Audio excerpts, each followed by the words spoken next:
Today's episode features a client's success story. When today's guest contacted me about coaching and how I could help her find a job she'd love, I was curious to learn more about her situation and see how I could help. We scheduled a consult, started building her mid-career GPS, and as her coach, I had the opportunity to help her and watch her make incredible progress. Today, you will meet Marisa Speranzi. Marisa is a corporate account manager for a food tech company that provides food benefits to companies that help increase employee satisfaction and build community in the organization. You'll hear how Marisa stayed resilient in her job search and what she did to grow her online presence and network intentionally. Plus, you'll learn how she showed up to tell her story during her interviews and the one thing she did to ensure hiring managers noticed her. Let's get started.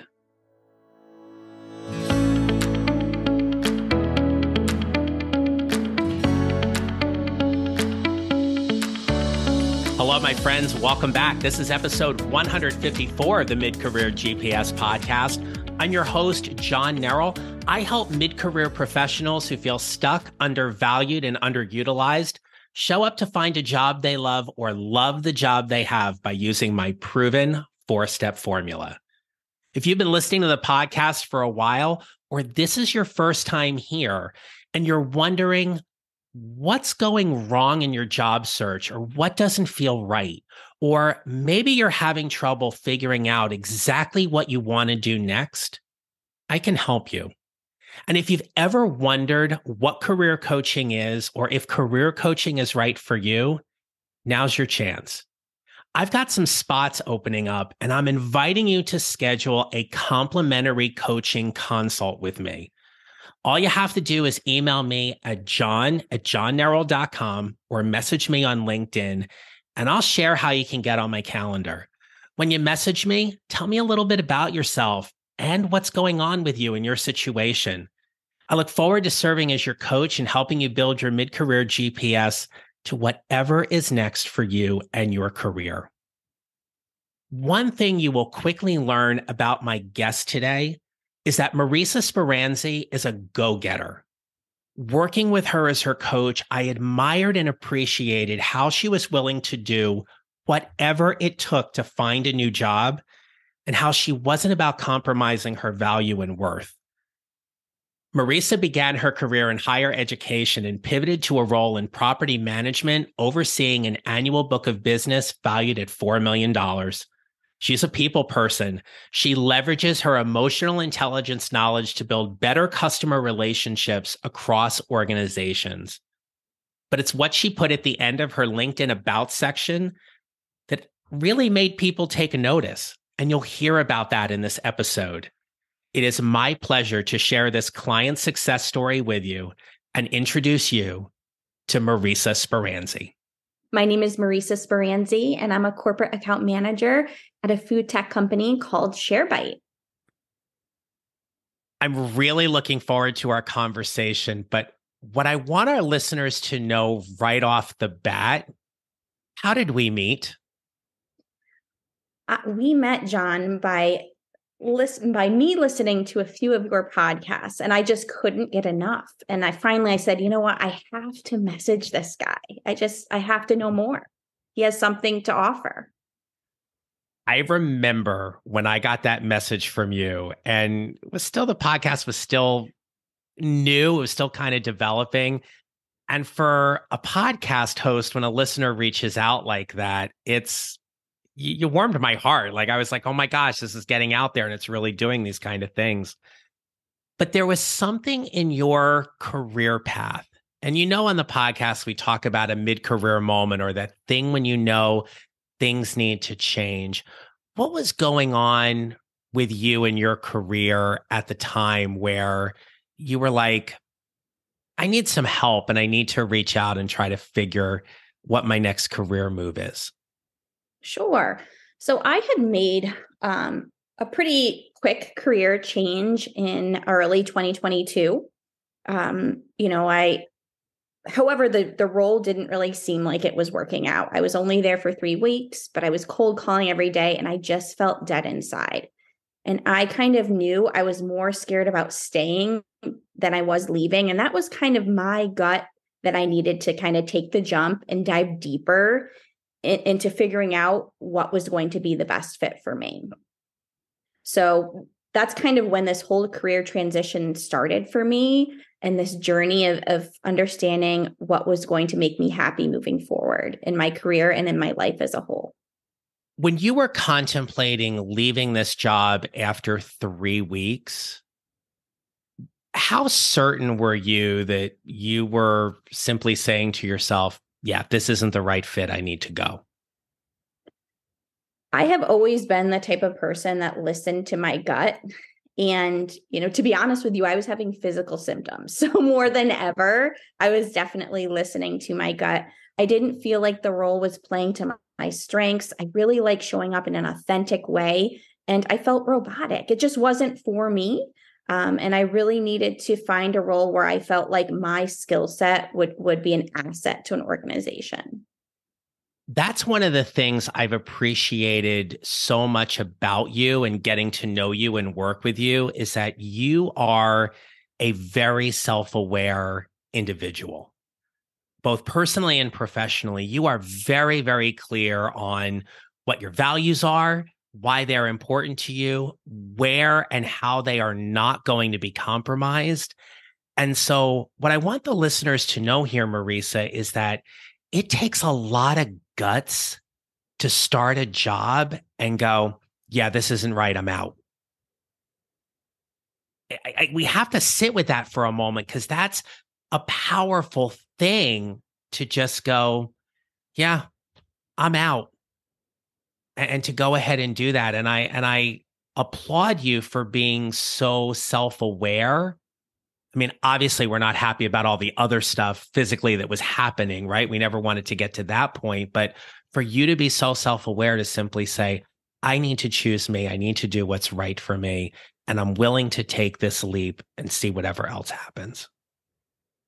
I think ultimately, John, it has to do with believing in myself and understanding that I had just purchased a new house literally a month before. So for me to be able to step away and, understand that it may be a rough couple of months, but I believed in myself. And I knew that the sooner I realized what wasn't for me, the sooner I would realize what was. And that's played a huge part in my life in the last few years, both personally and professionally. And again, trusting myself and knowing that there was something better out there for me is what was kind of like my guiding star throughout this process. I have thought about how to make this segue in the interview, and there is no easy way that I can do it. So, for everybody who's listening, and for you who don't know exactly where I'm going to go with this, I'm just going to go ahead and blurt this out. There is something that we've talked about and we coached around, and it ties in with your childhood dream about wanting to own a bakery or a bed and breakfast someday.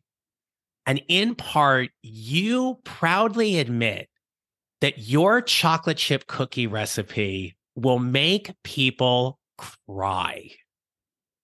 You got to tell us what's so special about your chocolate chip cookies. John, you know what? I wasn't, ready to disclose the secret ingredient, but I will say, everybody kind of has a preference on how they like their chocolate chip cookie Mhm. recipe. They're crunchy versus chewy. I'm definitely a team chewy. So by adding in a packet of vanilla pudding, it completely changes the game. So you heard it first here on John Narrow's podcast, but I wasn't ready to disclose it, but I am honored that you disclosed that. Thank you so very much. But here's the really cool thing about it. If I remember correctly, that either lives or lived in the about section of your LinkedIn profile. Am I correct? Oh, yes, it does. Yeah. So tell us the story about how you go for an interview and you don't get asked the tell me about yourself question to start. You get asked the what's up with your chocolate chip cookies question to start. Yeah. I mean, I think, from an interview perspective, they want to know what kind of lights you up and what inspires you and what you're passionate about. And, you're able to really tell, I would say, even more so about an individual when you are able to talk about their passions or other things besides the basic general questions that you're asked in an interview. So, um, it's a great way to connect with individuals. And that's why I like baking and cooking so much, because that is how I love connecting with others. And it's kind of full circle that I now work for a food tech Hmm. company. I remember you came to a session and we talked about that particular story. And one of the things we had talked about and I coached you on was how do you get people interested in who you are and what you do rather than just finding you interesting? And I remember we talked about this and you made this decision to put this into your profile. And if I recall correctly, one of the things that we talked about was you knew they had read your LinkedIn profile. They did the prep going into the interview. And at that point, you felt like you you either had a leg up or you felt like you had already made the connection or you knew you had them hooked because they read this part of your profile and they wanted to know about your cookie recipe. Yeah, it's part of my brand. It is who I am. And I think that's really important on your LinkedIn profile to be unique and to show someone who you are. And I really love the transition of LinkedIn throughout the last couple of months and being able to be more human on the platform. And I think that would be a recommendation for all the listeners as well. How would you describe your brand to us? I would say, you know what? That's a good question, John. I would say someone who's really genuine, hardworking, very giving. Again, likes to connect with others. That's something that's really important to me. And so, someone that's wants to build community, I think, overall, and make people feel comfortable to show up in an authentic way by being able to build those connections. When you think back on your career transition and you think about all the jobs you applied to and how many interviews you went on and how many times, how many hours a day you were on LinkedIn connecting with people and everything. Marisa, what was the time frame you would say that it took you from your previous job to your current job? About how long did that whole thing take? It took about 7 months. However, I would say, the first couple months, I was still trying to figure out where I wanted to go. So it's a little bit, I wouldn't say the full 7 months. I would say more around the 5 or 6 months time frame. One of the things that I'm seeing with my current clients right now who are navigating career transition is that 4 to 6 month time frame seems to be what's been pretty typical for my mid-career clients. And you know better than anybody that it can be difficult, challenging, painstaking, exciting, and a little bit of impatience because you just want it to happen. What advice can you give people listening today to help them kind of lean into the process, but also be a little more patient to know that eventually that new job's going to happen?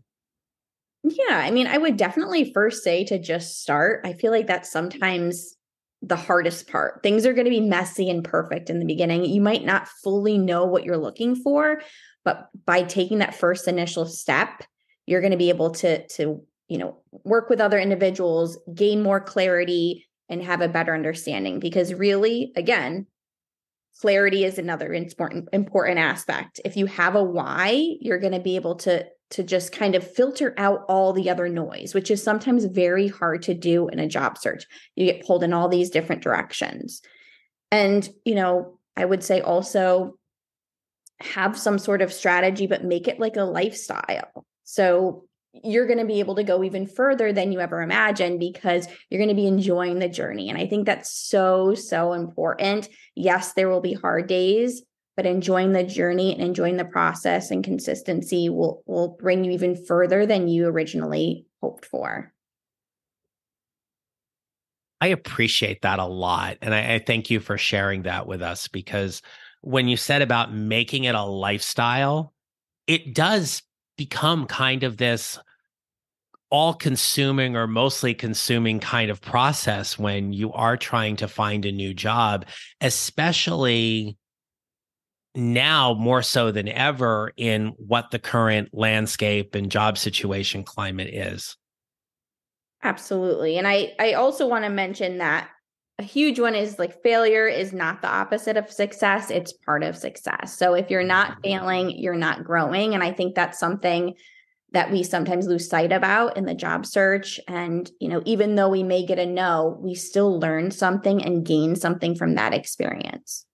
So I think that's also important. Absolutely. One of the things I admired about our work was how much you dedicated yourself to networking and building connections. And I'm wondering if you can talk with us a little bit about how you've particularly used LinkedIn to build your network and truly to have a network that you take a lot of pride in supporting, but also appreciate very, very much. Yeah, I mean, I'm so thankful that I decided to take advantage of that resource. I come from a pretty small town, and not a lot of people I felt like could relate to what I was going through. And I utilized LinkedIn first and foremost, almost like a journal. I was looking back at my posts, and it kind of mirrored what I was going through each and every day. And again, showing up with people and what actually inspires people is not being perfect. It's showing up on there as you are. I remember before I posted my first post, I was terrified.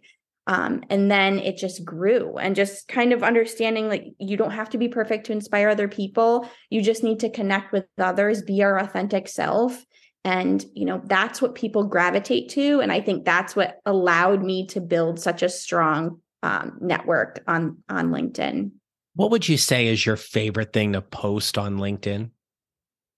My favorite thing I would just say is motivational posts.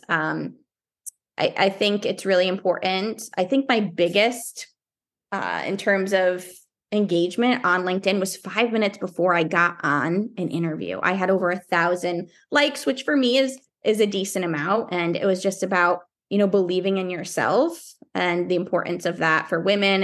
And people just continue to actually like it months later. What advice do you have for someone who wants to be posting on LinkedIn or even just engaging more on the platform, and they're so afraid about doing it wrong?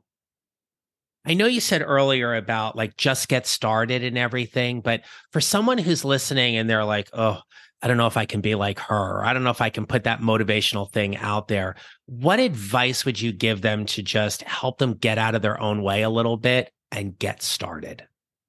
First and foremost, mindset. I mean, you really have to believe in yourself, and what you have to say to the world is important before you even start, posting. So I think that's the most important aspect. And everybody is doing the best that they can, and we all have something to offer one another. And so I think understanding that, but I also feel like taking your favorite follow people that you follow on LinkedIn and reading their posts and kind of getting an understanding of what they're posting, and maybe just getting inspired through other people's posts or an article. I think that's great as well. So you shared a couple of minutes ago that you were on LinkedIn posting about something and you saw a post you had done. It was just a few minutes before you had gone into an interview. One of the things that we talked about in coaching was, how do you tell your story? And how do you tell that story from a place of value and service? I'm curious, Marisa, what would you say is the one thing you did in your interviews that you believed helped you get the job offer that you have now? Showing up and explaining my story, the good, the bad, and the ugly. Of course, you want to put your best foot forward in an interview, but being able to show how you're able to overcome challenges and grow from them, I think is far more valuable to an employer than just making it look like, your life is perfect and that you've never had challenges or struggles. So being able to do that and showing what you've learned and reflecting on those experiences is super valuable. So what I'm hearing you say is that it's absolutely okay to talk about the ugly because it's in the challenges that it deeply roots in with your story. And that's the transformation. And those are the results that a potential new employer wants to hear. Absolutely. Yeah. Yeah. So for those of you who are listening here, I want you to just kind of pause for a second and think about, what's one thing that you thought maybe you should have discussed in an interview, but you didn't. You held back a little bit, or you wanted to tell this part of the story and you didn't. What I want to offer you here is, what would it be like if you consider what Marisa's talking about here and just got to be very real and authentic and vulnerable and talked about the good, the bad, and the ugly, but did it in a way that shows your growth, your power, your value, your service, and to do all of that so you're standing out from everybody else and getting people interested in who you are and what you do. Because I know in our work, you did an amazing job of working on your story and finding ways for you to just stand out. And that's why a coach is helpful because, they will help frame that a little bit as, you don't want to just, you want to make sure you're strategic in how you tell your story. And I think that's really helpful. And you helped a lot with that. Well, thank you. And I'm honored to have been there for you and everything. For people who've never worked with a coach or they've considered working with a coach, what would you say is the biggest thing that you learned from our coaching?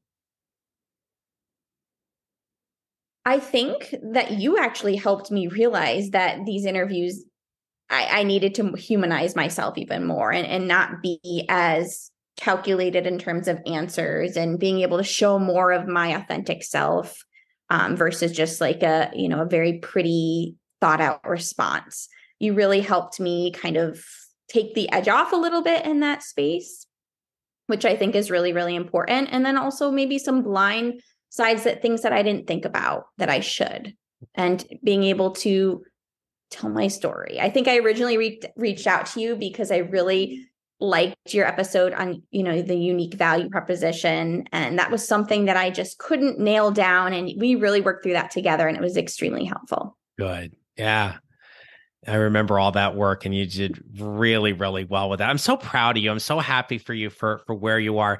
Tell us a little bit more about what is it that lights you up about the current work you get to do every day? Sure. So I was looking in terms of next steps to have something that having a role that had more purpose. And so I really love the social impact aspect of my current role and knowing that the work I'm doing has an even greater purpose. So at ShareBite, we help donate meals. We've donated over 5 million meals to date. And I think that's extremely powerful in terms of what motivates me in the work that I do every day.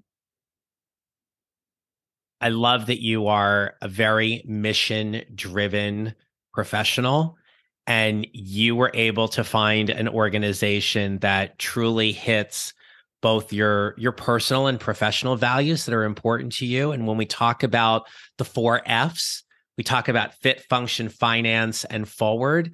You found a job that hit all of those 4 Fs for you. And I'm truly, truly proud of you and the work you get to do every day. So thank you. It was the chef's kiss. There you go. Yes, right.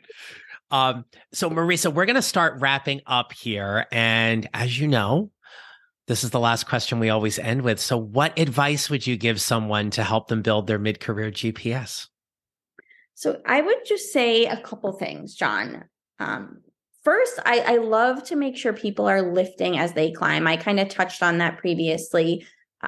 Just making sure that you might be in your job search too, but that doesn't mean that you can't be a resource to someone else and vice versa. So I love that aspect. And I had so many people who were like instrumental in my job search. And I'm just so motivated to continue to pay it forward and to help others. And then again, the importance of having clarity is just huge.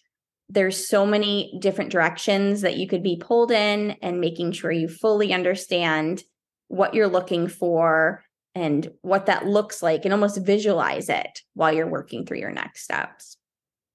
It's really good. And I know everybody who has listened today is going to take something really powerful away from this conversation and your success and your story. So Marisa, if people want to get to know you a little bit more or connect with you, I'm going to turn the mic over to you and just share with us a little bit, either, obviously how people can connect with you, but also if you have anything else coming up that you're excited to share with us about, the mic is yours. Sure. So I would say the best way to reach me would be via LinkedIn. And my LinkedIn handle is Marisa Speranzi. And I'm sure John will put that right in the notes of the podcast. And I would love to hear from all of you. So feel free to reach out. I'd love to be a resource, or just, someone to kind of bounce ideas off of. Absolutely. And when you connect with Marisa, make sure that you heard her conversation here. Her feed is fantastic. Like she said, she's got lots of motivation and inspirational things. But I also, whenever I come across your feed, I also think of it as just fun. It's a fun feed to follow and engage with. Don't just look at the post, but look at the comments and the things that Marisa's talking about in the post as well.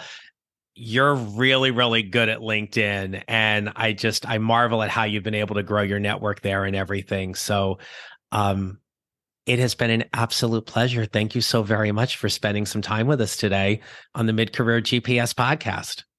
Thank you so much. It's been so fun. And, I love our connection, John. It's been great working with you.